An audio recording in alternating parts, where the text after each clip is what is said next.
지금부터 더불어민주당 제94차 원내 개최회의를 갖겠습니다. 우원식 원내대표님의 모두 발언입니다.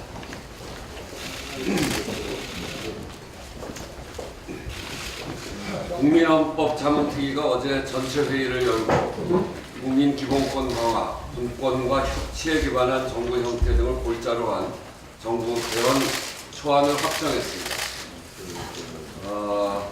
자치재정권, 자치입법권 확대 등 지방자치의 강화, 그리고 기본권 주체를 국민에서 사람으로 확대하는 등 전반적으로 촛불혁명을 통해 요구된 새로운 대한민국의 미래상을 반영했다고 볼 수 있습니다. 또한 국회의 개헌 논의 의제와 수준에 부합되는 안을 담고 있는 것으로 내용적으로 국회 중심 개헌 논의 과정과 크게 다르지 않습니다. 국민헌법 자문특위가 오늘 대통령에게 이 같은 개헌 초안을 보고하게 되는데 정부의 개헌안이 윤곽을 드러낸 이상 이제 우리 국회도 총각을 아끼며 자체적 개헌안 마련에 속도를 내야 할 때입니다. 여러 야당이 대통령의 개헌 발의권에 대해서 우려를 하고 있는 데 대해서 말씀드리겠습니다. 어제 개최된 헌정특위를 보셔서 알고 계시겠습니다만 자유한국당은 정부의 개헌안 준비를 핑계로 개헌 논의 진척을 아직도 정면으로 가로막고 있습니다. 입은 삐뚤어져도 말은 바로 하랬다고 정부가 불가피하게 개헌안 준비에 나서게 된 가장 큰 이유는 누가 뭐래도 자유한국당의 국민개헌 발목 잡기입니다. 더욱이 지난해 1월부터 가동된 개헌특위를 통해서 충분한 논의 과정을 거친 개헌안 준비에 시간이 더 필요하다는 주장 역시 국민들 보시기엔 개헌 자초를 위한 꼼수에 지나지 않는다 이렇게 생각합니다. 특히 개헌에 대한 자신들의 당론을 내놓지도 않고 이젠 정부 개헌안의 내용까지 일방적으로 딴죽을 걸고 나오고 있습니다. 분명히 말씀드립니다만 여당은 야당이 요구하는 권력구조 개편이나 이와 관련된 선거제도 개혁에 대해 허심탄회한 자세로 논의에 임할 생각입니다. 아울러 지방분권이나 국민의 기본권과 관련된 사안 역시 열린 마음으로 협의를 해 나가겠습니다. 다만 지금 필요한 것은 개헌을 실제하겠다는 야당의 진정성 있는 태도이고 국민과의 약속인 지방선거와 개헌 국민투표 동시 실시에 대한 준수 선언입니다. 이것이야말로 국민들께서 개헌과 관련해 정치권을 향해 한결같이 요구하고 있는 바입니다. 이제 지방선거가 3개월 앞으로 다가왔습니다. 이번 주가 개헌의 결정적 시기입니다. 여야가 각자 입장을 교환하고 이해 폭을 좁힐 수 있는 마지막 기회입니다. 지방분권, 기본권 확장 문제 등 여야가 폭넓은 이해를 통해 공감대를 이미 형성하고 있는 부분도 많이 있습니다. 따라서 얼핏 보면 촉박한 시간입니다만 여야가 힘만 모은다면 새 시대의 마중물인 개헌 실현에 충분한 시간입니다. 과거 3차 개헌도 개헌 완료까지 2달이 걸리지 않았고 지난 1987년 9차 개헌 역시 실제 협상과 국민투표까지 3달가량의 시간이 소요됐습니다. 이미 국회에서 충분한 개헌 논의가 이루어진 마당에 여야가 결단만 내린다면 개헌을 얼마든지 조속히 추진할 수 있다는 역사적 증거인 셈입니다. 오늘부터라도 본격적인 개헌 협상의 첫 테이블이 열리길 간절히 희망합니다. 국회 주도 개헌의 성사 여부가 달린 한 주인 만큼 보다 진일보한 결과를 이끌어낼 수 있도록 야당과의 협상에 남다른 각오로 임하겠습니다. 시대의 변화를 담아내고 국민의 삶을 변화시킬 국민 개헌을 실현하는 데 우리 국회가 앞장설 수 있도록 야당의 부당적 협력을 간곡히 요청드립니다. 평창올림픽 이후 한반도에서 일어나고 있는 정세 변화는 지금까지 가보지 않았던 길이지만 꼭 가야만 하는 길입니다. 우리는 한반도의 대화 국면을 남북관계 개선과 한반도 평화의 길로 반드시 성공적으로 이어지도록 해야 하는 역사적 책무를 가지고 있습니다. 중국과 일본, 러시아를 방문하면서 방북, 방미 성과를 공유하고 협조를 요청하고 있는 우리 정부의 노력 또한 이 기회를 절대로 헛되게 보내지 않겠다는 의지의 표현입니다. 어제 정의영 안보실장과 서훈 국정원장이 중국과 일본에 이어 러시아를 방문하면서 방북, 방미 성과를 설명하는 등 대외적으로는 주변국에 협조를 요청하고 내부적으로는 남북 정상회담 준비위원회를 중심으로 4월 남북 정상회담과 5월 북미 정상회담 준비에 만전을 다하고 있습니다. 정부 여당은 섣부른 낙관론을 경계하면서 돌다리도 두드려보는 신중함과 조심스러움으로 한 발짝씩 앞으로 나아갈 것입니다. 한반도 평화 체제라는 전인 미답의 길은 정부 여당만 만들어갈 수는 없습니다. 대한민국 전체가 응당 힘을 보태고 함께 헤쳐나가야 할 일입니다. 야당이 지금처럼 위장 평화쇼, 평화 사기극, 즉흥적, 충동적 결정이라며 폄훼를 한다면 국익과 한반도 평화를 위한 발걸음은 무거워지고 힘에 부칠 수밖에 없습니다. 야당은 여야 좌우 이분법적 시각이 아닌 안보와 평화 문제에 있어서만큼은 초당적 협력의 자세를 보여주시기 바랍니다. 평창올림픽 결의안 발표 등 국회가 하나된 모습을 보였듯이 한반도 평화를 위한 대화 국면에서도 야당이 대승적 모습을 보여줄 것이라 믿어 의심치 않습니다.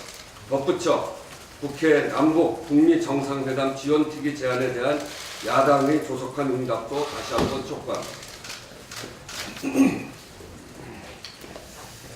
이명박 정부 당시 경찰이 2012년 대선을 앞두고 댓글 공작을 통해 정치에 개입한 정황이 드러났습니다. 국방부 사이버 댓글 사건 조사 TF의 조사 결과 군의 악플러 색출 작전인 블랙펜에 대한 내용이 경찰에도 흘러간 정황이 포착돼서 경찰의 자체 조사로 밝혀진 것입니다. 경찰청 보안사이버수사대 요원들이 윗선 지시에 따라 정부 정책에 대한 지지 댓글을 작성하며 인터넷 여론에 개입했다는 것입니다. 당시 경찰 내부에서는 댓글 공작의 불법성에 대한 논란도 있었다고 합니다. 그런데도 댓글 공작이 이루어진 것은 당시 경찰 지휘부의 개입이 있었다는 의구심을 지울 수가 없습니다. 또한 군 사이버 사령부의 블랙펜 작전에 경찰이 협조한 정황도 드러나고 있습니다. 이것이 사실이라면 정치적 중립 의무가 있는 국내 핵심 권력기관인 국가정보원, 국군사이버사령부에 이어 경찰까지 선거와 정치에 개입한 것으로 참으로 충격적인 일입니다. 특히 지난 2012년 국정원 댓글 사건 당시 수사의 주체는 바로 경찰이었습니다.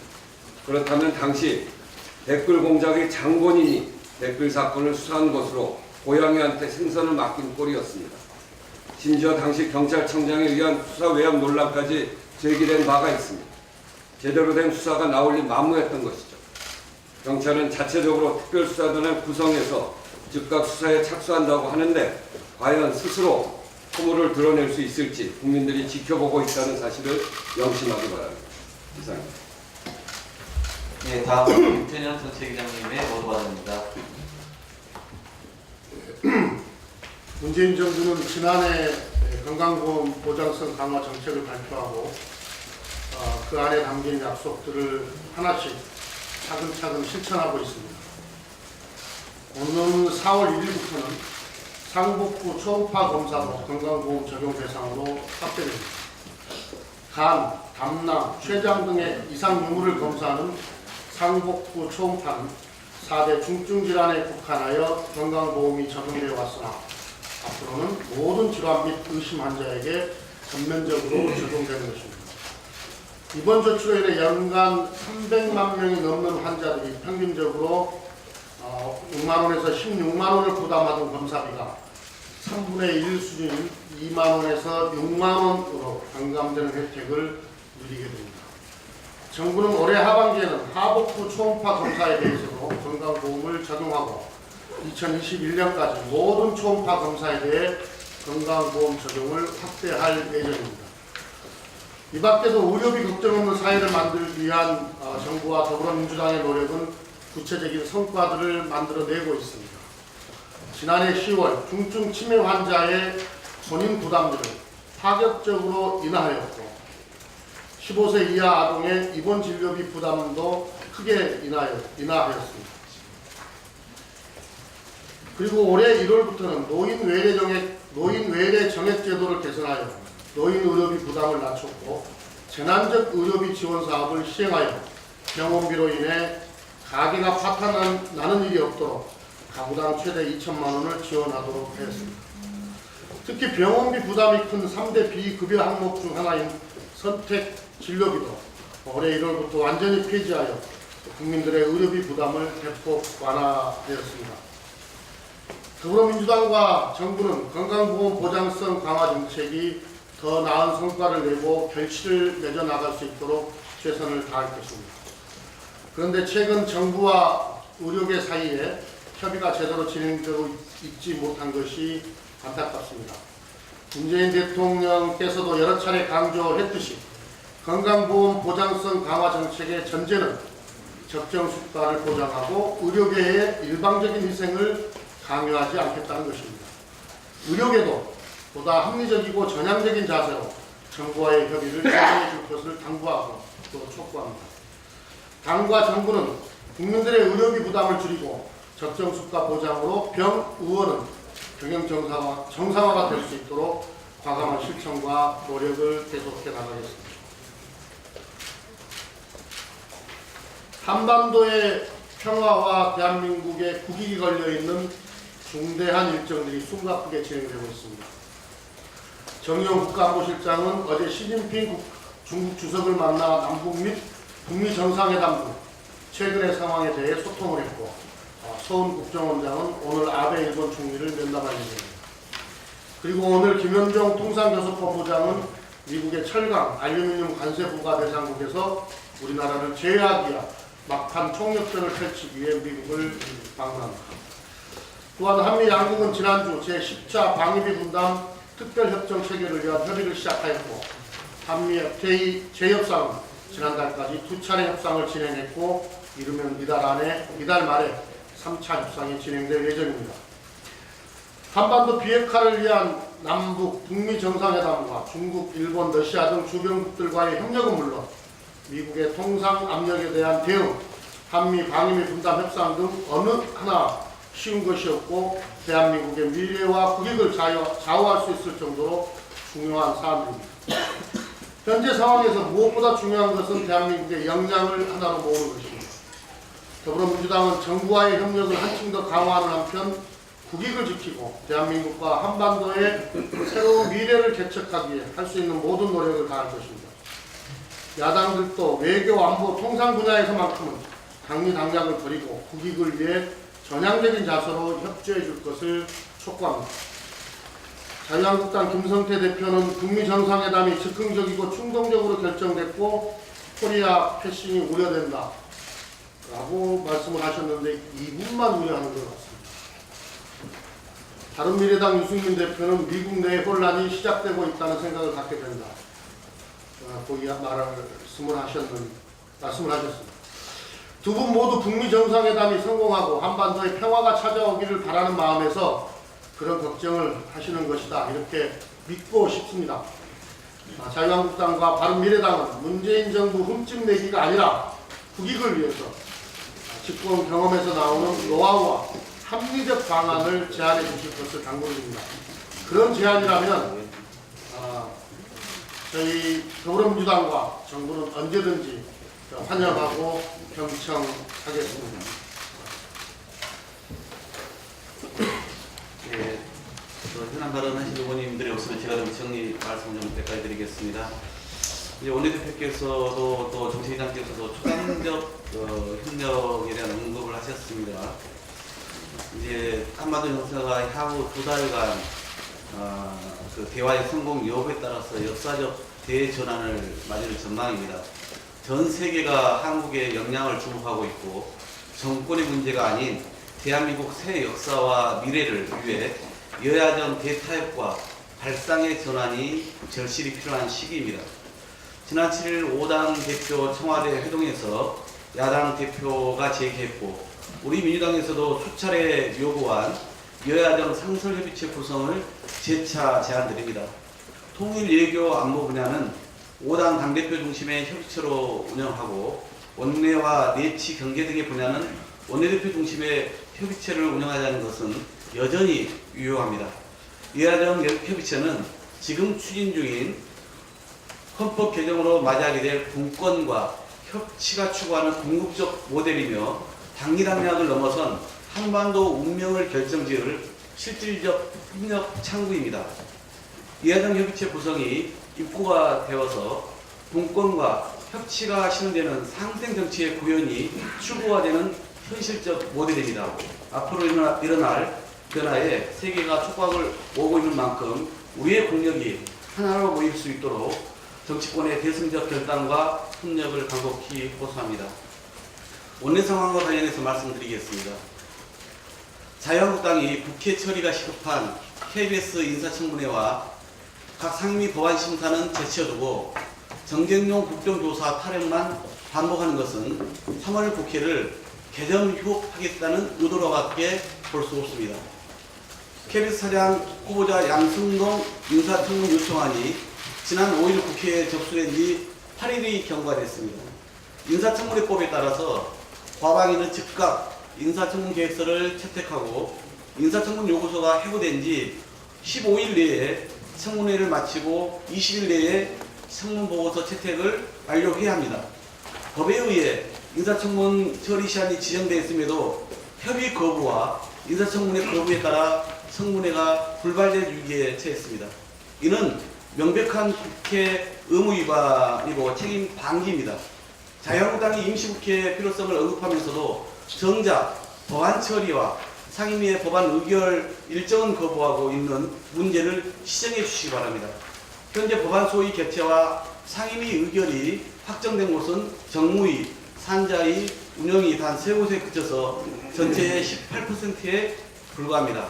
이는 임시의 주장이 민생 법안 처리보다 정쟁 목적이 아닌지 묻지 않을 수 없는 상황입니다. 인사청문회와 법안 처리 청문은 방기한 채 방탄국회와 정쟁국회를 위한 국정조사 요구로 어깃장과 생떼쓰기 주장을 중단해 주시기 바랍니다. 한국GM 국정조사의 건도 산업은행이 어제부터 재무실사에 본격 착수키로 했으므로 원가 요인 검증과 재무회계 실사를 통해 경영적자 원인 규명에 다가설 수 있게 됐습니다. 지난 8일 자유한국당과 바른미래당이 제출한 국정조사 요구서에는 GM의 영업기밀, 재무실사를 해야만 밝힐 수 있는 사례와 조사 내용을 포함하고 있는데 이것은 재무실사가 끝나기 전에는 확인이 불가능합니다. 재무실사를 완벽히 마쳐야만 한국GM의 생존 여부와 정부의 추가 지원 여부가 확정되므로 정치권의 개입은 불필요합니다. 재무실사에 방해를 초래하고 자칫 GM의 먹튀 명분을 제공할 수 있는 국정조사 요구를 철회해 주시고 오로지 국익의 관점에서 재무실사 결과를 차분히 기다리라는 말씀을 드립니다. KBS 사장 후보자 인천 관련해서 강조하면서 한 말씀만 더 드리겠습니다. KBS 사장 인사청문 제도는 박근혜 정부 시절인 2014년 낙하산 사장 방기 대책으로 당시 여당인 지금의 자유한국당이 도입했는데 이제 와서 청문회 자체를 거부하는 것은 자가당착이 아닐 수 없습니다. 지난 10년간 보수 정권에서 정권 입맛에 맞는 낙하산 사장을 밀실에서 임명했던 것과는 달리 이번 양승동 후보자는 사상 최초로 시민자문단 150명 평가를 통해서 선발됐습니다. KBS 파업이 141일 동안 장기간 이어졌고 지난해 방통위 심사에서 처음으로 조건부지의 허가를 받았던 KBS 경영6위는 오롯이 보수정권 동안의 방송장악과 인사적폐의 흑역사에서 비롯된 겁니다. 하루빨리 경영 공백을 해소시켜도 모자랄 판에 공영방송을 정치투쟁의 장으로 전락시키려는 자유한국당의 행태는 용서될 수 없습니다. 자유한국당은 지난 2월 28일 논평을 통해서 국회 인사청문회를 통해 양승동 내정자의 자격과 자질을 검증할 것이라고 밝힌 바 있는데 이제 와서 인사청문회 자체를 거부하겠다는 것은 자기 모순일 수밖에 없고 한 입으로 두 말 하는 것과 같습니다. 국민검증과 심의 추천 절차를 거친 양 후보자의 청문 절차를 거부한 것은 단순히 대통령 임명권에 대한 거부가 아니라 국민의 목소리를 무시하는 겁니다. 자유한국당과 과방위 자유한국당 소속 의원들은 청문회 개최에 즉각 응하고 기한 안에 청문 절차를 마쳐줄 것을 간곡히 요청합니다. 이상입니다. 잠깐만. 박홍근 수석께서 말씀하셨는데 여야정 상설협의체 이야기를 다시 했습니다. 이 여야정 상설협의체는 문재인 정부 들어서서 작년 5월 달에 첫 청와대 원내 교섭단 각 당의 원내대표를 청와대로 초청한 자리에서 문재인 대통령과 함께 여야정 상설협의체를 만들기로 합의했던 내용입니다. 그리고 실질적으로 그 이후에 내용까지 다 정리했고요. 그리고 이것은 그 협치의 틀로서 매우 중요한 것이다라고 하는 것에 대해서 자유한국당, 국민의당, 바른정당 원내대표들이 다 인식을 같이 해서 합의문까지 작성했던 내용입니다. 그런데 안 된 이유는 정의당의 참석 문제를 둘러싸고 나머지 야당들이 교섭단체 간만 하자라는 주장과 이거는 국회 운영뿐만이 아니라 정부와 함께 하는 것이기 때문에 모든 정당이 참여하는 게 좋겠다 하는 주장이 이제 대립이 돼서 정의당 참석 문제를 둘러싸고 여야정 상설협의체가 안 된 겁니다. 그래서 저희로서도 협치 모처럼 만에 대통령과 함께 다 합의한 그 협치의 틀이 만들어지지 않은 것이 매우 안타까웠는데 이번에 정의당과 민주평화당과 정의당이 교섭단체를 만들기로 했기 때문에 그때의 이견을 해소할 수 있게 되었습니다. 그래서 본격적으로 이미 합의했던 협치의 틀인 여야정 상설협의체를 다시 제안드리고 그리고 그것이 반드시 이루어져서 원만한 협치를 해나갈 수 있는 그런 틀로 작동되기를 저희는 희망하고 그런 점에서 다른 야당에게 제안드리는 것입니다. 예, 제 발언 중에 한노이도 법안 심사에 착수하기로 합의했다는 것을 추가 말씀드립니다.